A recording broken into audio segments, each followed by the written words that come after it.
So as a sommelier, it's really important that I need to be able to trust my own palate so that I can make my best possible recommendations to you as the customer on the floor. So today in this video, I am going to be tasting a series of wines blind to see if I can detect certain grape varieties, how the wines are made, and ultimately judging the quality, making a decision on which wine out of the two is the more premium in terms of price point.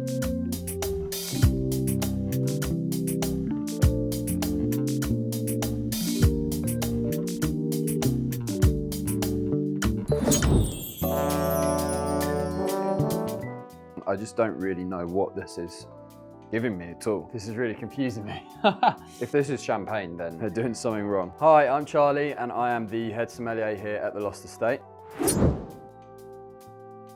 So with wine A here. Okay, so we've got a red wine. First thing we look at is color. I'd say the color here is what we call medium ruby, and it's quite vibrant ruby. There's no kind of signs of browning or orange, which indicates to me that this wine is very young. So I would expect quite a high kind of fruit profile to come through here. Moving on to wine B. So again, we have a red wine. This wine is way more opaque than this wine here.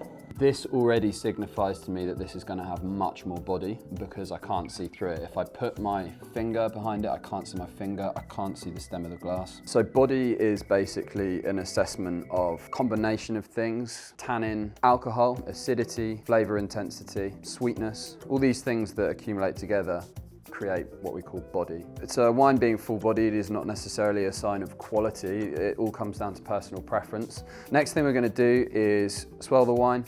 This just gets oxygen into the wine, wakes it up, opens the wine up. You're going to be able to detect more flavors and aromas from the wine. And then we're going to smell the wine. This is the most important part for me of tasting. About 80% of what you taste is what you smell. First thing I can actually smell, I can smell it from here, but I can actually smell quite intense, quite a boozy kind of aroma coming off the wine, which tells me that this wine is probably quite high in alcohol. Okay, so it's quite jammy. The fruit here is quite jammy. I'm getting a mix of both red and black fruit, blackberries, black currants, strawberries, definitely raspberry here. That kind of alcohol aroma is burnt off already as well. I'm not really getting that so much anymore. Indicates to me that that might not necessarily be an intentional choice of the winemaker, actually might be a slight flaw in the wine. In terms of winemaking, so our secondary aromas, is there any oak here? No, there's no oak at all here. So oak is very expensive. So the fact that they haven't used any signifies to me that this may be one of the cheaper wines. So I'm guessing the grape variety here is Syrah. Syrah produces wines that tend to show a lot of black fruit. So you get a lot of black currant, blackberry, black cherry. This is a wine, if I'm correct, I might be wrong, this is a wine from the Palate Valley in Chile. It has what we call a very Mediterranean climate. And because of that nice warmth and amount of sunlight that they get, you get really, really ripe fruit and loads of intense fruit flavor. Back onto our secondary aromas. Intense vanilla. So this signifies to me that this wine spent a certain amount of time in oak. Again, oak is very expensive, so naturally putting the price point up. Cool, so this has what I would say is medium plus acidity. There's nothing particularly pronounced or characteristic of the wine. The finish is also quite short, so those flavors from the wine don't carry on lasting in my mouth for overly long. Really nice wine. However, I haven't even tried this guy yet, so let's see. Acidity is high, tannins are high, body is full, flavor intensity is like intense, plus. This is the more expensive wine. All right, so let's have a look. And there we go. All right, cool, so we've got another two wines. This is a lot colder. So we do have a white wine here. When looking at the color of white wines, it's a little bit more simple than red wines because they're all going to be pretty translucent. You're going to be able to see through them the whole time, so you don't have that aspect of things to look into. What we're looking at here is vibrancy of color. So when white wines are younger, they tend to be a lot lighter and a lot brighter. I would say this falls into the pale lemon category, which I would say 90% of white wines do. So instantly I think this wine's going to be quite fresh. I get very much fresh blossom on the nose there. Lots of kind of melon coming through as well. A little bit of peach. lemon for sure. It's quite zesty. So instantly I think that this could fall into the category of maybe French Sauvignon Blanc or South African Sauvignon Blanc. It's nice and fresh, but it's not overly aromatic like New Zealand. Let's move on to wine B. Very, very light aroma intensity on the nose. Maybe a bit of lemon, a little bit of lime. Not much else. There's definitely no signs of extra winemaking or human influence there, and there's absolutely no tertiary.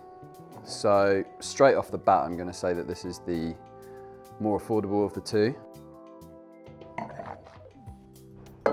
Cool, it's got a high acidity, good flavour intensity. I actually think that this is Albarino because it's got this very signature thing that we get with Albarino, which is a saline character, so a saltiness here. And it's showing really quite good ageability. Medium acidity, very light in body, really short finish. This could be a Pinot Grigio. There really isn't much there on the nose. I don't dislike it though. I think wines like this have a time and a place. In terms of comparing the two on the palate, the main thing that I pick up on here is there's just so much more flavor intensity with wine A. There is no secondary here and there is no tertiary. So immediately this is what I would call a simple wine. So I believe A to be the more expensive wine here. Let's see if I was right. Hey, 2 out of 2. All right, so our final two wines, the tops of the bottles here are a little bit thicker than your standard still wine bottle, which makes me think that it's sparkling wine because the bottles need to be thicker, otherwise I explode. Yeah, we have a sparkling rosé. The mousse here is nice and thick, so good levels of carbonation there. There's a real mixture. Some of the bubbles here are quite big and some are actually quite small. Bigger bottles will indicate that it's been made in a tank. It's made on a bigger level, essentially. So we have another sparkling rosé here. So it's got a nice mousse, but it is dissipating very quickly again. But it's still got a nice kind of foam on top. The bubbles are a lot more consistent. They're not small bubbles. They're not kind of delicate and elegant. It is quite fizzy, which makes me think that this might be a tank method wine. Let's give it a smell. So on the nose, I'm getting like a little bit of kind of raspberry, strawberry, not necessarily much else. This is really confusing me. It's the closest wine to water that I would say we've had today. Yeah, okay, on the nose, this is way more pronounced. Very clearly strawberry, red cherry, but it's almost a bit like going into a sweet shop, like Haribo cherries and strawberry laces. I'm not just getting fruit, I'm getting a very specific type of fruit, like a confected type of fruit. So it's a very fresh wine, but I think the fruit is a lot more pronounced.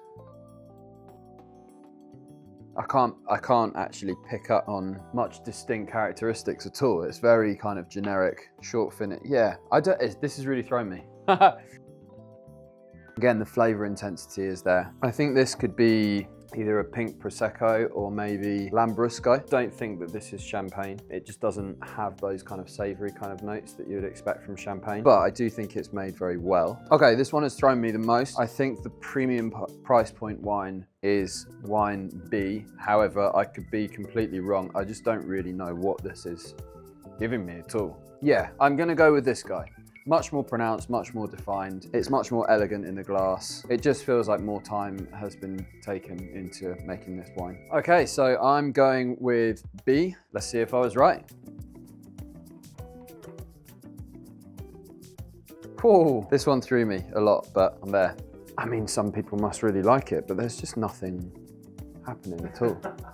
Hopefully this has been able to show you why tasting as a sommelier is so important. It's good to know that I can trust my palate. Here at The Lost Estate, we're always looking to keep our wine lists current and updated and find the best of the best wines that we can find to pair with our menu and for you as guests to enjoy. So if you are in the London area or visiting the London area and you want to try some of the best wines available on the market paired with some incredible food whilst being part of an amazing immersive theatre experience, come give us a visit and I would be happy to serve you. If you've enjoyed this video and want to see more, please subscribe. It really helps us out and we will be uploading more regularly. So see you soon.